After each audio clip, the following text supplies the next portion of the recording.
Carlo Bolino. Belinda Balluku duhet t'i jap dorëheqjen.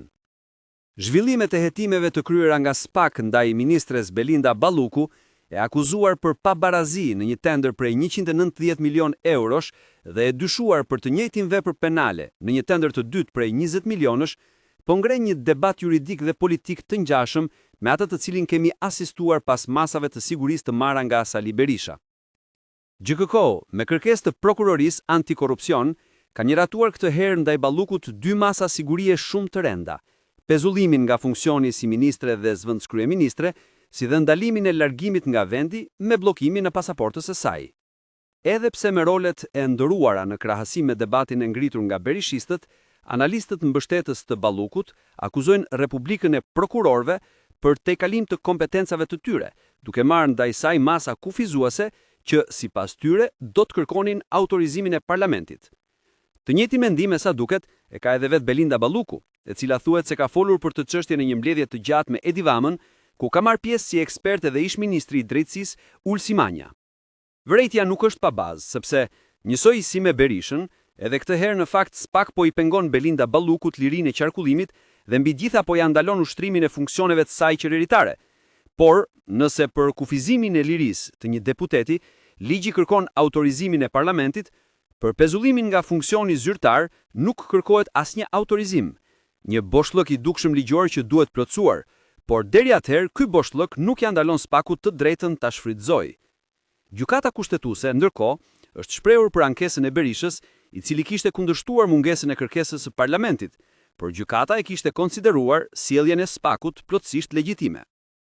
Çështja pra është objekti një debati juridik, por fjala e fundit i takon në çdo rast një gjykate tjetër.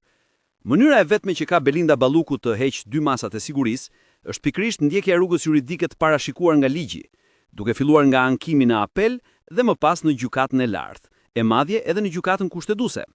Një proces që parashikohet të jetë i gjatë dhe me rezultate të pasigurta. Ndërkohë, çfarë ndodh?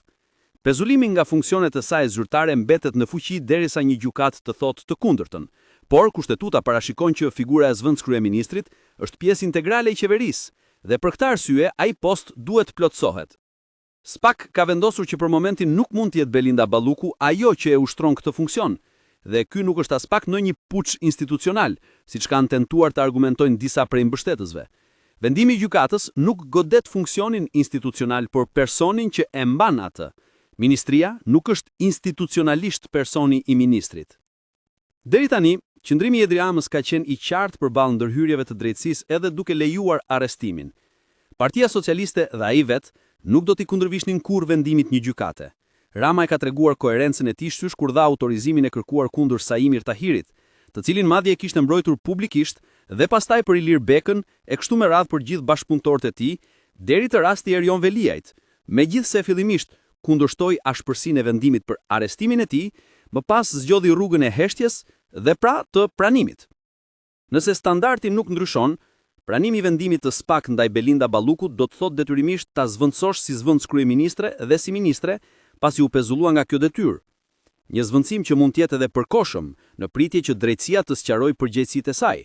Deri tani, kjo ende nuk ka ndodhur, por nuk ka ndodhur as gjesti që vetëm jo të zgjidhte Edi Ramën sikletin e kuptueshëm për të zvendësuar bashkëpunëtoren më të afërt të tij, por që do të shërbente edhe për të konfirmuar në mënyrë politike koherente respektin edhe besimin ndaj drejtësisë, të ritheksuar mirë herë kur drejtësia kishte goditur figura të tjera politike, pra dorëheqja.